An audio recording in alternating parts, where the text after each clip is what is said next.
The first bulletins about the deadliest school shooting in U.S. history hit the Virginia Tech Collegiate Times website with the same rapid-fire staccato as shooter Seung-Hui Cho's bullets killed 32 students and faculty in West Ambler Johnston and Norris Halls. Monday, April 16th, 9:47 a.m. Shots were fired on campus in West Ambler Johnston Hall in the early morning hours. 10 a.m., a gunman is confirmed loose on campus. 10:04 a.m., the university is encouraging everyone to stay indoors and away from windows. West Ambler Johnston and Squires are currently on confirmed lockdown. 10:20 a.m., all classes are canceled. 10:32 a.m., at this time, 1 death and 1 injury have been confirmed. More information will be available as it breaks. 10:36 a.m., due to serious wind, helicopters cannot be used to transfer the injured. According to the police scanner, ambulances are being used to transport the victims to Montgomery Regional Hospital. Before the dead were confirmed, before the dead were identified, before the grieving, came the media. They came to a campus surrounded by university-owned cattle and horse pastures and barns. They came to a small college town where a fan-filled football stadium does the hokey-pokey between the third and fourth quarters.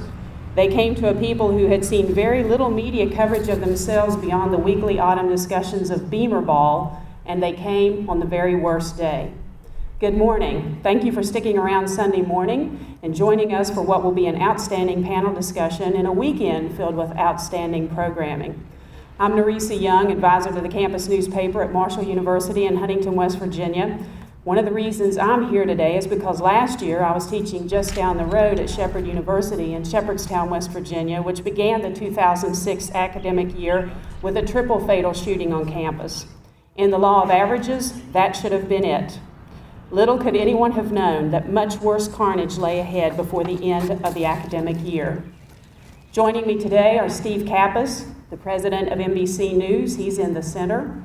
Next to him on his left is Ian Shapira, staff writer for the Washington Post, and down at the far end of the table is Amy Steele, editor-in-chief of the Collegiate Times. Amy began her tenure April 1st, 15 days before the shooting. Kappas assumed his duties as the #1 man in the newsroom in November 2005. He has the final word on ethics, style, standards, safety, and other matters affecting the newsroom. His experience includes senior broadcast producer for MSNBC from its daytime launch in 1996, executive producer of NBC Nightly News, and executive producer of the network's September the 11th, 2001 terrorist attack coverage, the war in Iraq, and 2004 election coverage. His accomplishments include 4 Emmy Awards and 6 Edward R. Murrow Awards. Shapira began working at the Post in 2000 as a summer intern in the style section. Most of his work has been as a member of the Metro staff covering Virginia, where he has covered general assignment and criminal justice beats. The past 2 years, he has specialized in enterprise stories about high school students and culture. Steele began her journalism career at Colonial Forge High School in Fredericksburg, Virginia. At Virginia Tech, she was a layout designer and production manager, and as I mentioned, she took the editor's job 15 days before the shootings, and she will end her year of service March 31st. To start this discussion, I'd like to put the pieces on the chessboard, so to speak. Would each of you tell us where you were when you learned of the shootings and the first actions you took? And let's start with Ian, please. I work in a bureau in Northern Virginia, and I was driving out to Manassas, which is where we have our Prince William County bureau. And I got a call around 9:30 or so, and my editor called me and said, "We think we've got a domestic situation down in Blacksburg. Can you just go down and cover it real quickly?" And I was like, "Sure." A nice day trip down to Blacksburg, and interesting story. I went to the bureau. I was like 15 minutes outside of Manassas. I got into the bureau. I grabbed a laptop and map quested my way to Blacksburg and started driving down. It was really windy that day, which was kind of crazy because as I was driving down, that's when I learned that this was not just a double homicide or a domestic situation. Was listening to the radio and trying to call my editors, and the radio would say 5 people were killed, 10, and it would keep going up, and I was on the phone trying to juggle my cell phone, talking to my editor in Washington, saying, "You're not just sending me, right?" so that's how it started for me, and I was probably one of the first reporters from like the national press to get down there. I was away from the office the day of the shootings. I was at the RTNDA, Radio and Television News Directors Association gathering in Las Vegas, of all places, and heard about it with first a phone call that came in from the office that something was going on, and then like most of you, BlackBerry and email and things like that, the numbers started to increase, and we started mobilizing a small army to get to the campus. I then tried to get out of town and get back, but the weather in the Northeast was horrible. It was kind of a nor'easter, and I arrived back in New York on Tuesday, and late Tuesday by the time I got in. And Wednesday is when we received the material in the mail from Cho the morning after. I was still in my apartment off campus when I first heard about it. Our sports reporter, actually, of all people, called me. Our spring football game was that weekend, and he was in the athletic department conducting some interviews for a story that we were going to print on Friday. And in the athletic department, they were saying, we heard a rumor there was a shooting in West AJ, which is right across the street from the athletic building. And he heard the secretaries, and they're talking about it. And so he called me and just said, I just want to let you know they're talking about it, but they think it's like a fight between a boyfriend and a girlfriend. I don't know that it's that big of a deal. Just want to let you know. So I called our news editors, one of which lives in West AJ, and told them to go find out what happened. And little did we know that it would become a much bigger issue than something between a boyfriend and a girlfriend. We were taken back to Littleton, Colorado, almost a decade earlier, to the shootings at Columbine High School. Those shootings forced school districts to develop plans for such catastrophes. Did your respective news organizations have a plan for implementing coverage of school shootings? And if so, what was it? And did you follow that plan? No, we didn't have a plan for covering anything with the school shooting or any sort of horrible tragedy that happened. So now, after everything that happened, we do have a plan set and written down, and everybody knows what it is. Sure. I mean, there are, sadly, we've become accustomed to these sort of events. This was obviously much, much worse. But on any given day, you hear of reports coming out of campuses, and oftentimes there are domestic situations and things like that. So you hope to have the proper filtering in place to make sure that what you're putting on the air is accurate, and it's difficult. It's difficult to make sense out of things in the first hours when there's a lot of rumors flying around. You talked about rumors that were on campus and people calling in with bad information and jokesters calling in with bad stuff. And but look, I think that most of what you've got in terms of policies and things like that go to how do you handle images that come in. Are you who's the point person for editorial information? How are you sifting all of that through, and then making decisions about what's appropriate, what's inappropriate, and then also tone, and making sure that you keep in mind the tragedy that's unfolding, and you remember the families that are involved, and don't, if you don't know the answer to a question, then don't make something up. Well, it's impossible to say if something happens on such and such a campus, then this is the plan. Exactly. We're set up with bureaus all around the country. Our Washington bureau and WRC, the NBC affiliate here, worked together closely to get people into position. NBC News has MSNBC as a 24-hour outlet, so we're kind of in this continual process of real-time decision-making and editorial calls that we have to make.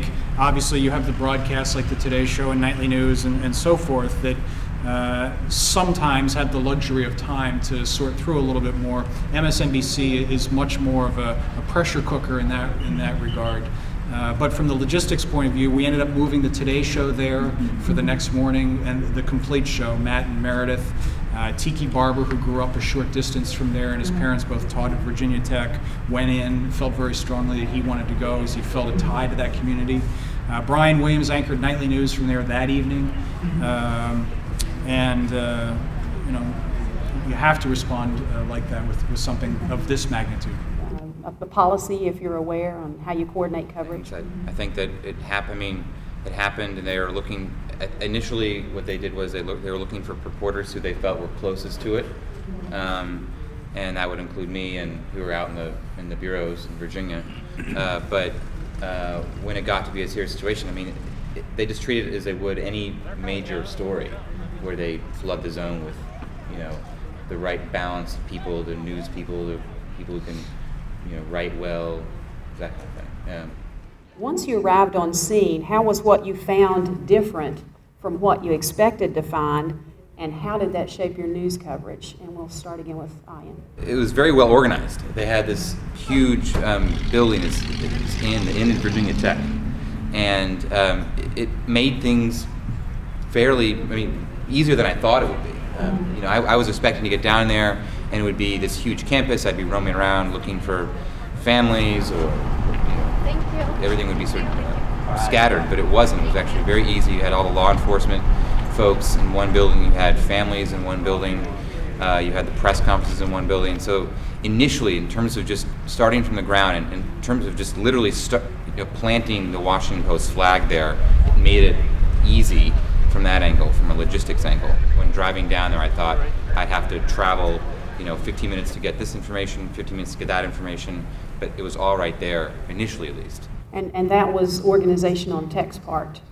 Yeah, I wrote after the whole thing was over, I wrote an email to the head of the communications guy, just thanking him. I think the press down there felt a great amount of gratitude and for how Virginia Tech handled this. Steve, you're trying to get back from Vegas so that you can be, calling the shots and looking at what's going on for yourself to make the decisions. What was the sense you were getting from your folks in the field, and how did you adapt or change the shots that you were calling based on what you received from them? We set up a base of operations at a Holiday Inn, I think is right off of the campus, and took over a room like this to kind of keep our people organized and figure out how we would go about the coverage. And our people have said the same thing about how the university really did a fine job during a god-awful situation. I guess as we one of the things that I kept saying to people early on is I want to make sure that we spend a lot of time talking about who the victims of this are, and I think that we actually did a good job of that. And there were so many questions about motive and who was this guy and all that, and those were appropriate questions, but we really wanted to get a sense of who these people were, who were the best and brightest and the most heroic, and some extraordinary stories of those people. And I wanted to make sure that we were getting that a healthy slice of that part of this story in addition to everything else. And so, because I think it's easy with the imagery to come out of there to sometimes lose that, and especially given the size of this, the numbers of people who were shot and the numbers of people who were lost, and I didn't want to lose the human element of that story. All the while, I think you need to have a complete understanding and ask a lot of questions. And the difficult thing that we had, and we did talk about this before we ever jumped on a plane or got in a car to go to the campus, is that we knew we were walking into a very difficult situation for the campus and the people there. But people were extraordinary, and the school was very, very open to having Brian and Matt Lauer and others come and get a sense of the community. Sometimes when you're the local person on the ground, you get a little bit taken for granted or perhaps taken advantage of. Was the university as accommodating to your needs? Did you have to use some inside baseball just to get what maybe they were tossing out to the Post and NBC News because they knew they had to deal with the national media? Luckily, we have a very good relationship with the communications department that Ian spoke about earlier, with Larry Hinker and Mark Rosowski. They're usually our go-to men for sources, anything involving university. So luckily we had a very good relationship with them. So they know all of our reporters. We frequently go into their offices, so we were used to dealing with them, and they were very accommodating. I know we're used to just having all of their time because we're the only ones that are ever there asking them stuff. And so now it was kind of difficult to share them with everybody else that was coming in town. But yeah, the university was very kind to us. I don't know that they gave us any information that they didn't give anybody else, but they were equal with us as they were with everyone. Pretty short learning curve, obviously. Okay. And so to say that you radically changed the way you did business on a minute-by-minute basis is a pretty fair assumption. I wish we had the resources to get a hotel room or something like that.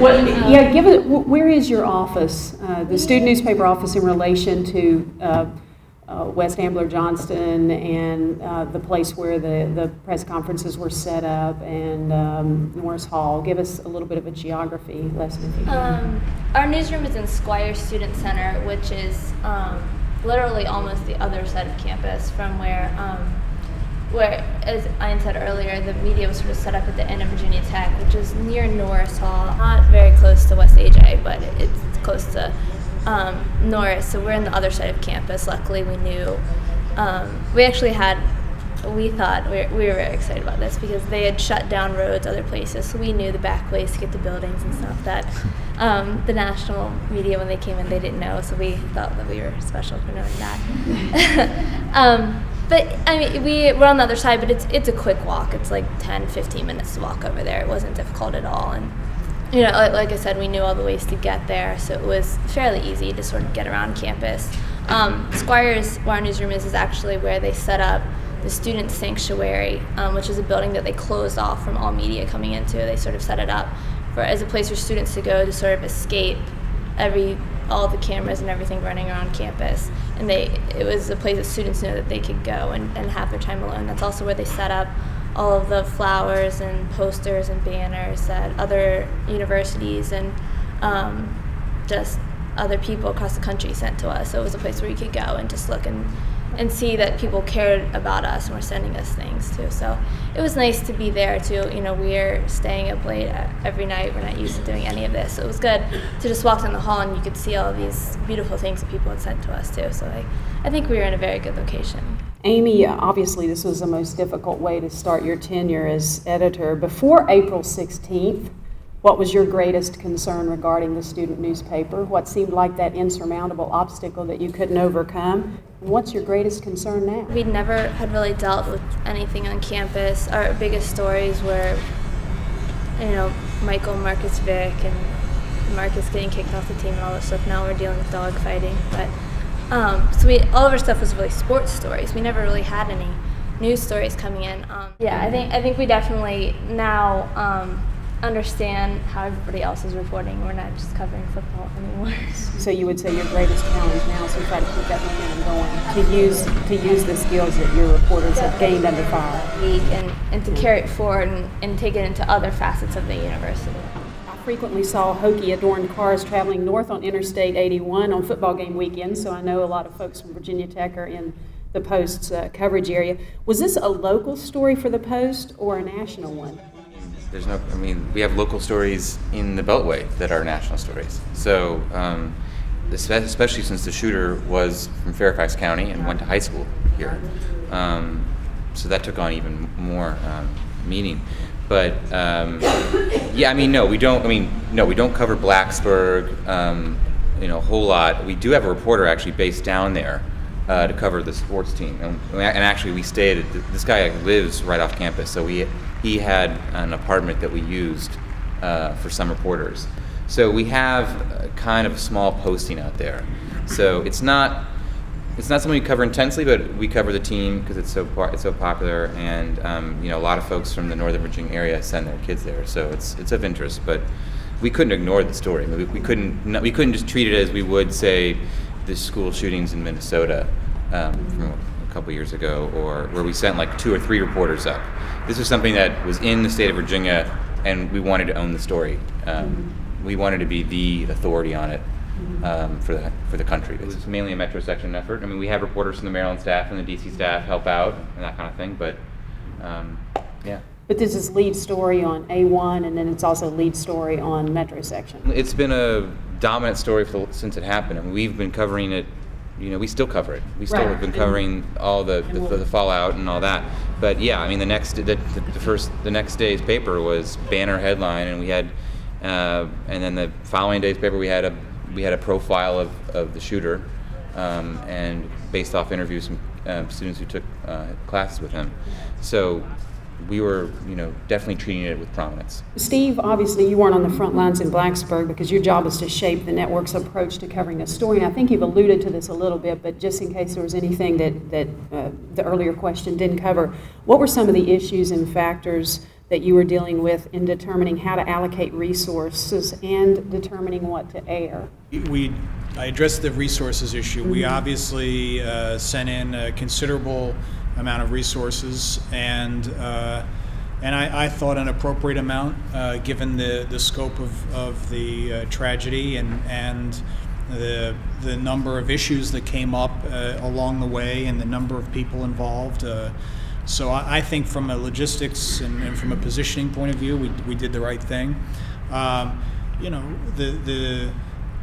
The issues that come up about what's appropriate and what to use. NBC's actions have been well scrutinized in this, and as we talk about the video and all that material. Again, I think we threw a considerable amount of resources to this effort behind the scenes, and having a lot of people involved in the discussions about what was appropriate to show, what was inappropriate. Was it newsworthy? Was it not newsworthy? Was kind of the first question. And if the decision was yes, it's newsworthy, then you go into a longer discussion about okay, well then how do you handle it? What should we show? What should we leave out?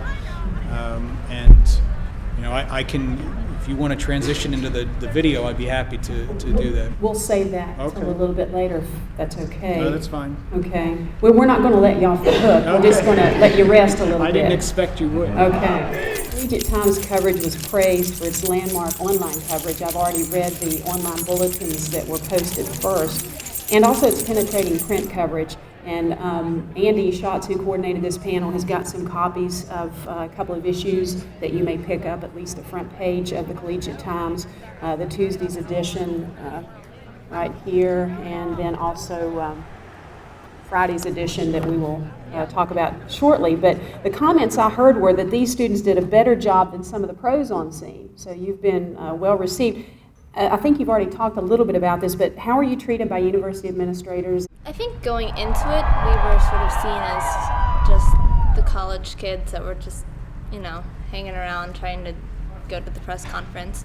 But I think after the first day, starting on Tuesday, we started to be well respected. I know one of the reporters came back to the newsroom and was like, Katie Kirk came up to me and said hi to me and just said that we're doing a great job, and was just like baffled that someone actually cared enough to pay attention to us. I know Brian Williams actually, I saw him over at the Inn at Virginia Tech where the media was based, and he had some very, very kind words to say to me, which I absolutely, it's still to this day just baffles my mind that people actually care enough to say something to us and think that we were doing such a great job, because honestly I think that we covered the situation well, but I don't know that we should really be receiving the accolades that we are, because I think that we were just doing our job. I think our job was to post all of these things on our website so students could go to the school website and know what was going on, since the university, we had an update on our website before the university sent an email to its students, which is something that we prided ourselves on, and held the university accountable for doing that as well. So we thought it was important to tell students what was going on and for them to know what's happening on campus, what they're going to do with classes for the rest of the year, who the victims were, if it's the girl that sat next to them in math class. We thought it was important for them to find out, and we thought it was our job. As an outsider, how were you received by the community, and what type of hurdles did you have to overcome? I don't think we faced a lot of hurdles, as many hurdles as I would say maybe the TV folks did. Because, I mean, that's based probably simply on the fact that I just have a notebook with me. I'm not carrying a big camera around. Being from the Washington Post was incredibly helpful because a lot of parents down there were from Northern Virginia, and so they read the Post, they subscribe, so they were willing to help us out, willing to have us interview their kids and whatnot, and they knew our publication, so it wasn't like we were coming from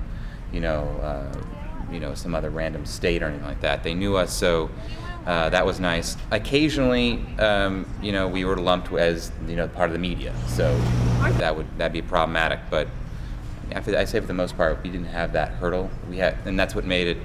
You asked before about whether we saw this as a local national story. I would say that in this sense, we were treated almost as a half local.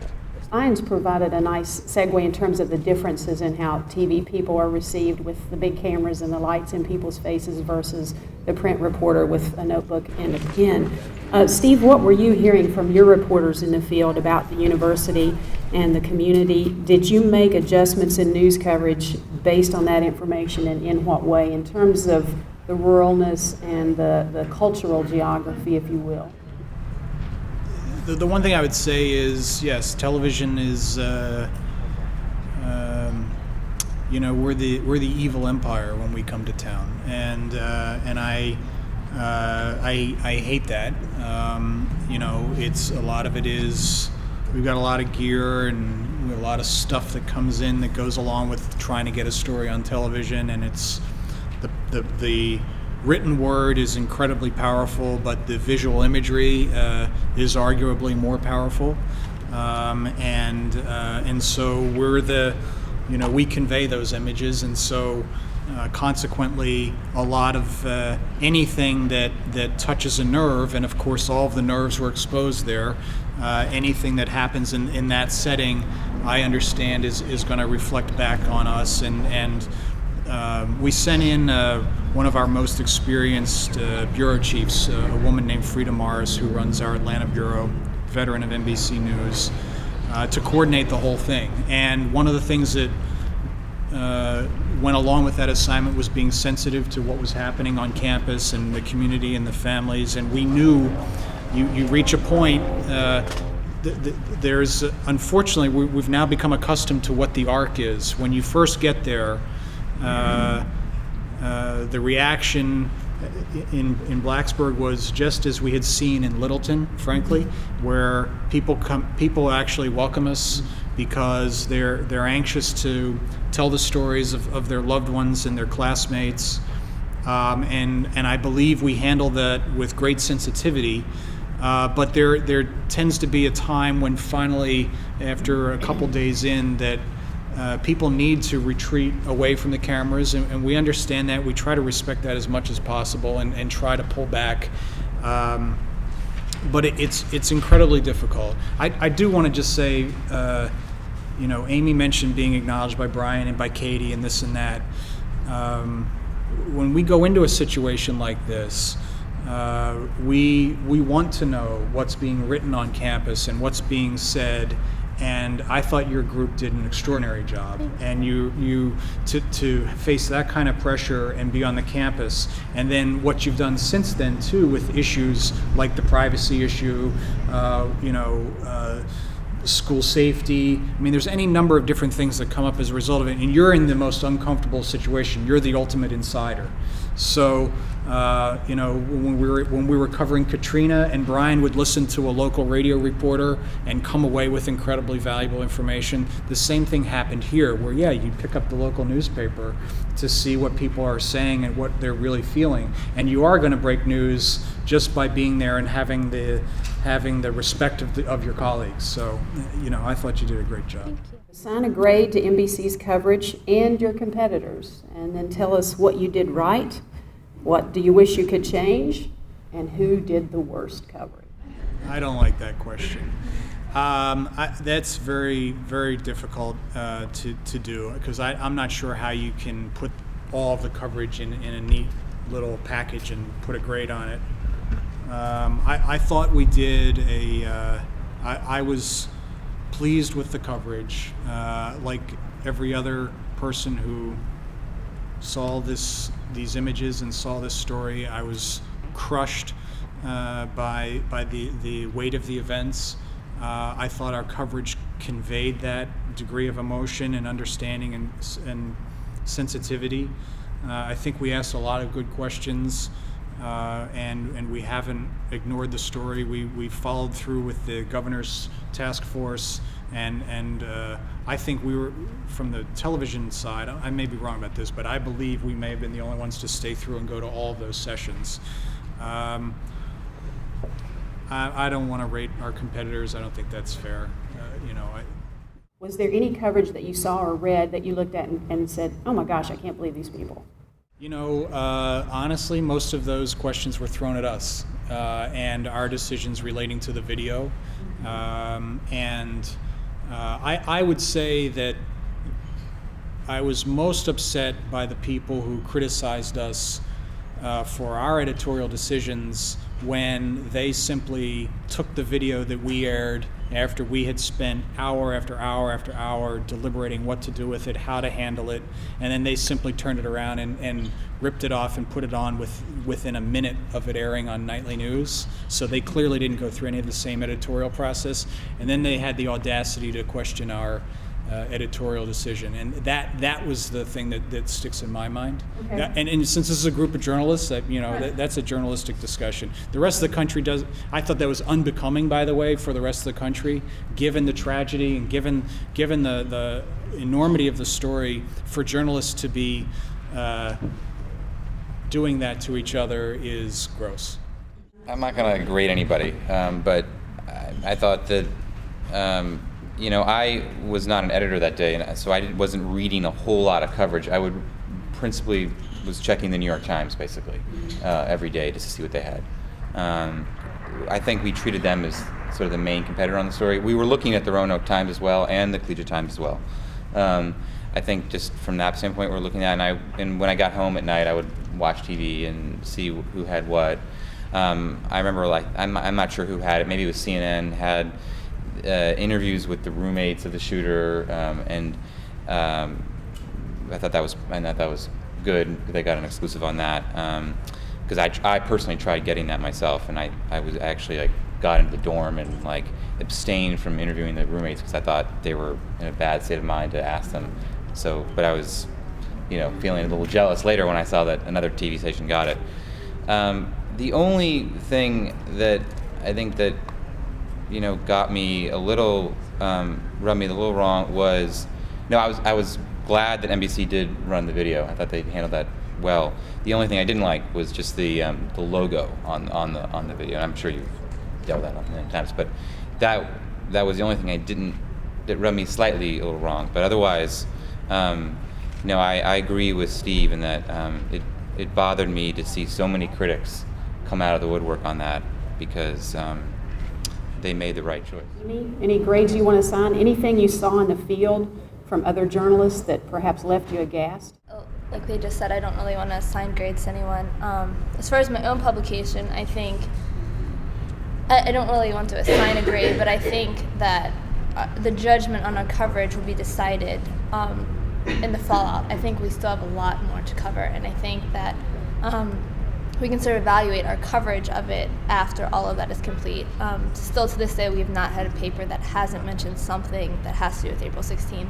And until that day happens, I don't know that we can necessarily decide how well we covered the event and the fallout, because we're the publication that's still there in town, that is still covering all the big things like the panel meetings, but the smaller things like changing locks on the doors and changing the visitation hours in dorms and all that sort of thing. We're the only ones that are still there covering it, and unless we cover everything that happens on campus that affects students, I don't know that we can evaluate how well we did. I know, back to this sort of ties into the earlier question, we had a lot of students come to our office and write letters to the editor asking us to tell our colleagues in the media to leave them alone. I know they went to the SGA, and the SGA went to the university, and the university sort of asked everyone to be out of town a week after it happened. So I know that there were a lot of students that were frustrated with coverage and sort of came to us and asked us to ask them to leave. But I really didn't get a chance to see what everybody else was doing because I was so, we have a staff of about 25 paid positions, which includes photographers, designers, graphic designers, reporters for sports, entertainment, and news. So we have a small staff, and so I was very hands-on doing things, so I didn't really get the chance to see what a lot of other papers were doing. Okay.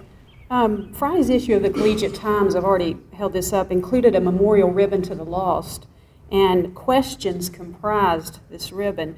And those questions included, who is he talking about, referring to Cho? What was he like? Where do we go from here? Will security change? Can campus be safe?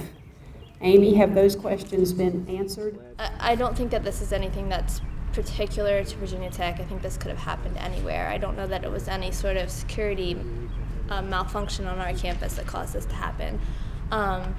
And nothing's really happened on campus since then, but I don't know that we'll know if campus will be safe. You know, there's still anxiety. It still hasn't even been a year since it happened, so there are a lot of students. I know I was in class the other day, and there was a loud noise out in the hallway, and the door suddenly flew open, and the entire class just turned and looked at the door, because everybody's just still has the jitters from what happened. What was he like? A question that we had about the perpetrator. I don't know that we'll ever really know that either. I know his roommates have come out and said things. Fellow students from his high school have come out and talked, but his family hasn't really talked much about him other than I think his grandfather and his sister. So I don't really know that we'll necessarily know exactly what he was like. I don't know that we'll ever really know why Emily Hilscher, why West AJ, why Norris. I don't know that we'll ever find that out. I think a lot of the questions that was Friday after it happened. So obviously in the fallout between the university convening and figuring out exactly what went wrong and what they can do to fix it, and Governor Kane's panel, a lot of those questions have been answered, but I think there's a lot of questions to be answered, and our headline that day was "What's next?" and I think we're still wondering what is next. The media are often accused of hit and run. Once the story isn't top news, the media abandon a town and fail to follow up. And I have read continuing coverage in the Post after the shootings, and you mentioned that already. What is the Post's goal and commitment to this continuing coverage, and when do you think this story will be over? Well, I mean, just to address that first thing about people complaining about the media being down there, I was sympathetic to that, but not 100% sympathetic to that. There were people who were expressing a lot of that anger at the media were expressing that from an emotional standpoint. They weren't looking at it objectively as an incredible and important news story that we had to stay on top of, and that the media had to be down there for. So that being said, I don't know when the story will end. I think that it's going to go on for a while in drips and drabs, and you have, I'm just trying to think of what's outstanding left, but you have victims who are still dealing with the university and a whole commission with Governor Kane, so it'll go on for a bit. I mean, I don't have a timeline, but and I'm not covering that, so I don't know the particulars of when all those issues will be resolved. This story will never go away. We will have another shooting. It's going to happen again, probably. Who knows to what extent, but another campus newspaper will be dealing with this issue, and they'll have a panel like this, and they'll talk about it. So the story will never go away because all these campuses are incredibly porous, and it's really hard to stop someone who is hell-bent on shooting up people. NBC took a lot of criticism for airing Cho's video manifesto, and I know you and I, in our discussion before the panel started, have a difference of opinion about even the use of that term, but I'll use it and you can elaborate as you wish. On one hand, it was a chance to hear from the shooter after he was no longer physically able to speak for himself, and on the other hand, the media played right into his scheme and gave him the 15 minutes of fame that he wanted. Explain your decision to run the video while the story was still playing out and while the grief was so fresh. Well, there's a lot to that answer. I mean, the first part of it is that it wasn't NBC that put the spotlight on him. It was his own actions. When he decided to do this and had been planning it for quite some time, he had had already decided, I think in his twisted mind, how this was going to happen and how it was going to go down. There's no way of knowing why he sent the material to NBC. I've gone through it. Investigators have gone through it. He botched our address, and if he hadn't, it probably would have gotten there the day after the shootings.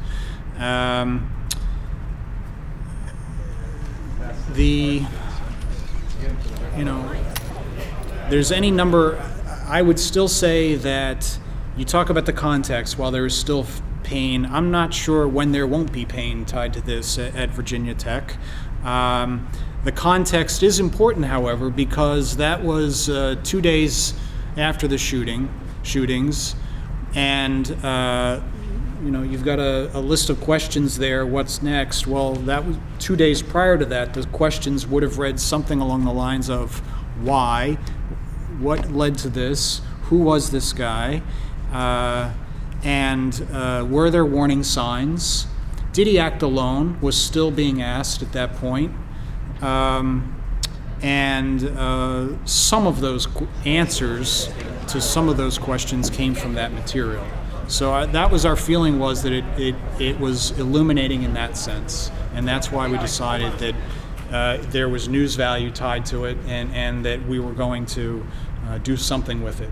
And then we got into a very long, complicated discussion about what to do with it.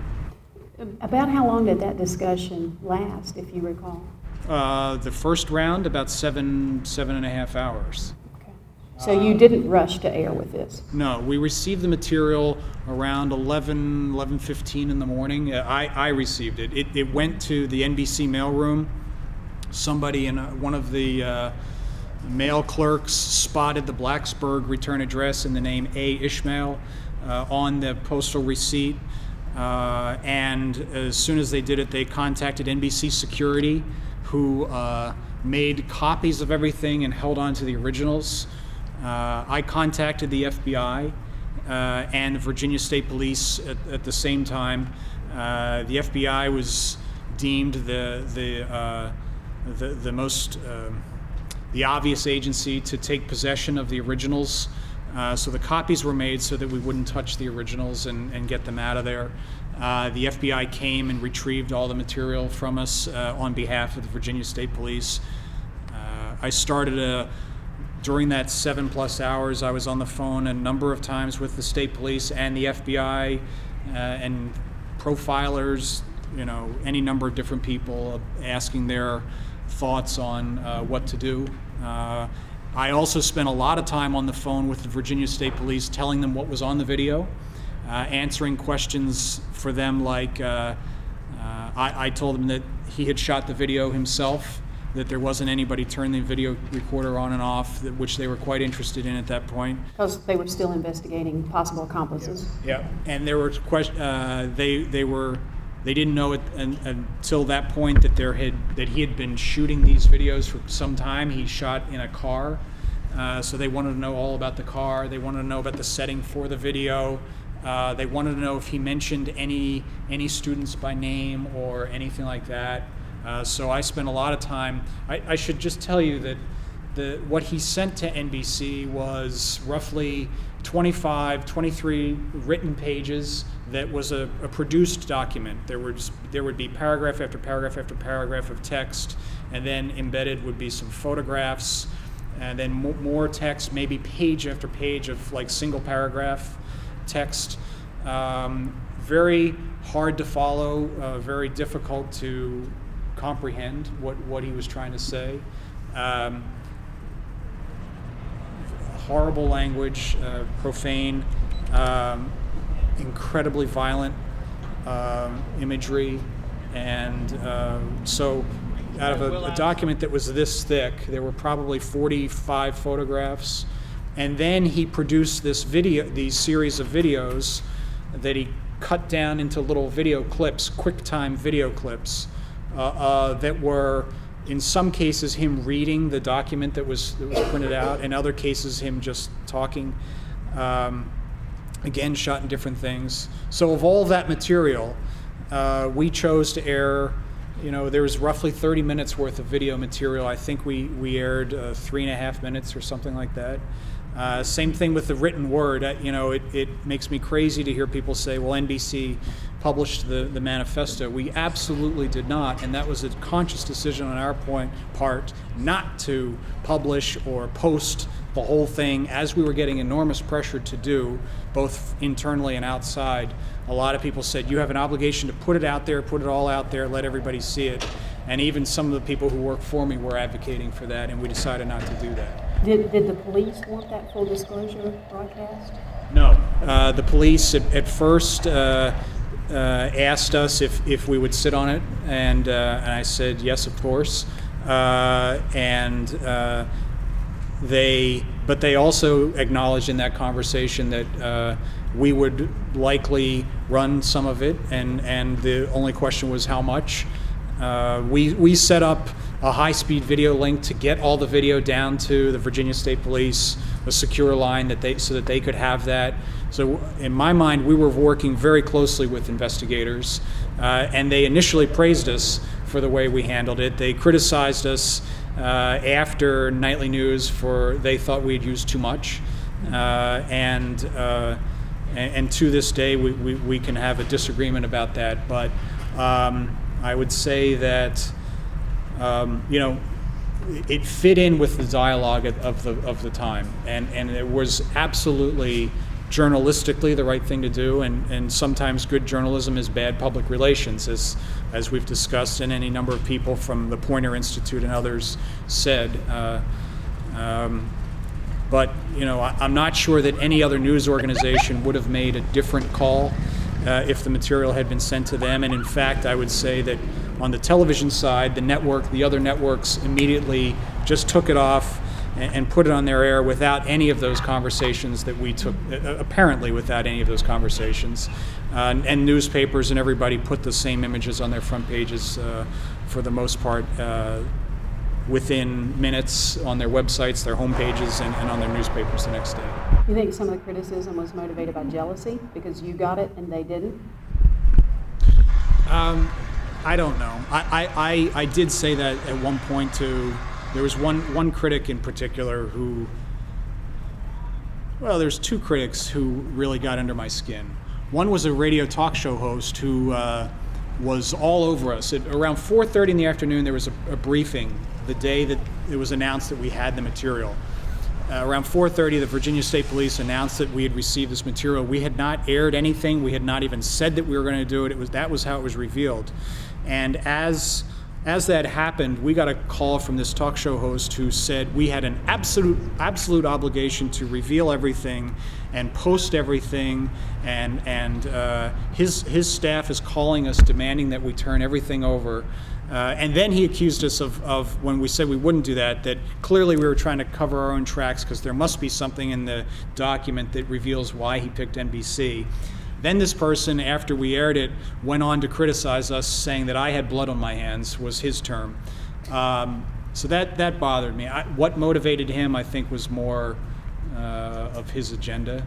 But I don't know. I mean, look, there's for journalists, there's all kinds of discussions to be had here about how much do you show, what don't you show, and it was very difficult knowing that the decisions we were making would have such a profound impact there at the community and with these families, and that still bothers me.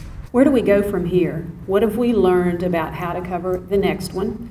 And Delaware State and the University of Memphis, of course, the shooting last week, have proved we will have a next one. From day one, we decided that we were going to cover this from the emotional standpoint. Our first day, our headline was Heartache, and we ran a photograph of students holding hands on campus, looking up at the sky like right at dusk. We didn't run the photograph that the AP had of police officers carrying a student out of the building bleeding. I know that was a very common photograph that a lot of publications ran. And we were sort of criticized for that, for not showing the news factor. But that was a decision that I made very early on Monday, the 16th.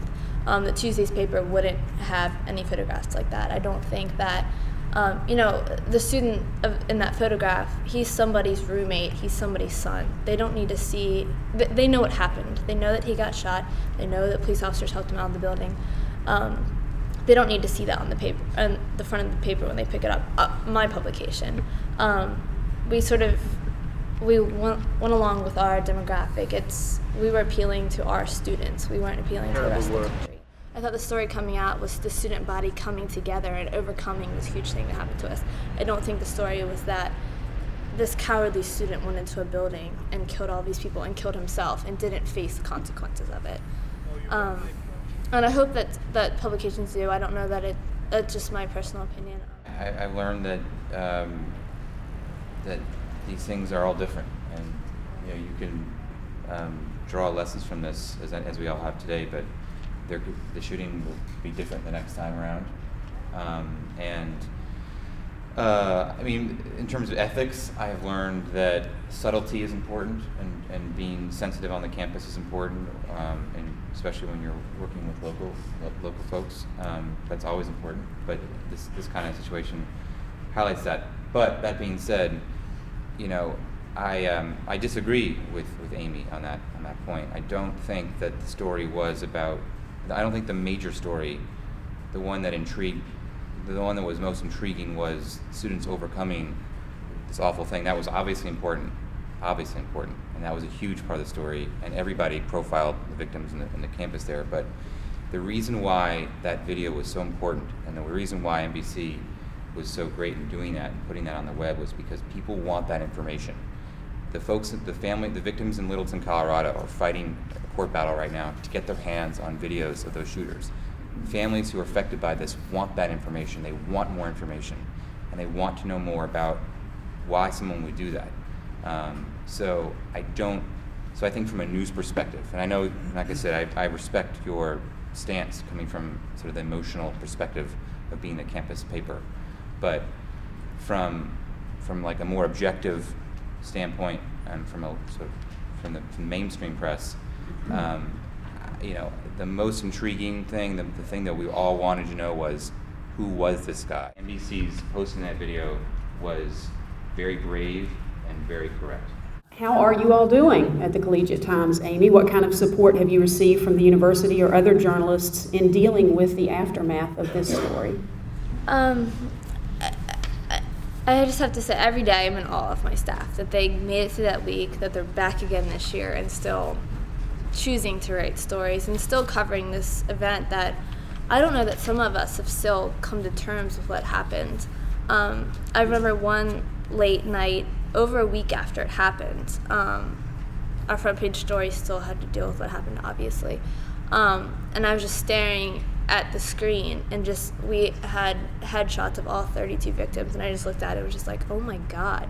You hear the number 32, but you don't, to me, I guess it just didn't really necessarily register, how many people that is. And you look at 32 individual headshots, and each of these people had a story. It was just, I don't know, it just shocked me. And so it didn't really hit me until over a week after it happened.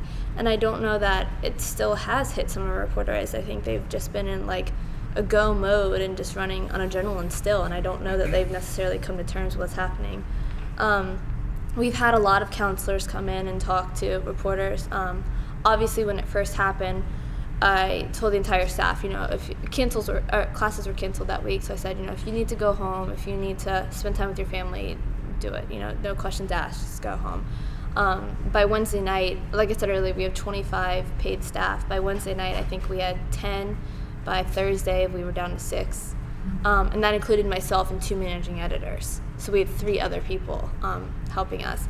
So that week was extremely rough. I know 2 of our staff writers, 2 of their good friends were killed in Norris, and they chose not to come back to school this year. So we don't have them. I don't know, it's still tough. Like I said, we haven't printed a paper that doesn't mention April 16th or anything that happened in relation to it. I think that we're doing better now. I think that we got a crash course lesson on how to cover a huge event like this in your own backyard. It was difficult for us to cover it in the first place, but it's, on our turf. We had to cover it, and we were emotionally attached to it. Norris is the building that we walk past every day to school or to class. And I think everybody had sort of a 6 degrees of separation to somebody who was in that building that day. so we're emotionally attached to it, and we had to throw the emotions behind us and cover it objectively. So I think that we all got a lesson in how to accurately cover something like this. Unfortunately, it was under difficult circumstances, and I wish that we hadn't had to have learned under that sort of situation. But I'm from Pittsburgh. All 3 network affiliates sent people down, to cover the situation, and excuse my bad choice of words, but it was truly overkill in terms of the coverage was nothing new, nothing better than what was already being provided by the networks, and because 2 of the victims who survived were local residents. But one station was, this reporter we're sending attended there 10 years ago, and I was just wondering, because that seems to be a trend in the media anyway, especially TV. Did you run into that you had media you're working alongside with that you thought for a minute, why are they here? I'm the TV guy, so I'll talk about it. I think it's very, look, everybody does that, right? For everything. It's from a coverage point of view, it is too much. From a business point of view, when I sit back and think that we've got any number of different outlets from NBC and the NBC affiliates and this and that seems like it's needlessly repetitive. And but there isn't a major news event that doesn't get covered that way these days, and that's kind of the era in which you're in. And I'm not quite sure who would make that determination of who's in and who's out. I think that's the tough part. And if people, if the viewers of Pittsburgh or others don't like the way that's going to, they're covering it, then they're going to make their decisions by clicking off. And I think, but I'm not quite sure how you draw the line of who goes and who doesn't go. When you were making this dreadfully difficult decision about whether to air the tape or not, whether you consulted with them and their ethicist there, Bob Steele? I didn't, but we did bring in a number of people David McCormick, who's the head of standards and policies for NBC News, very highly regarded and very highly respected.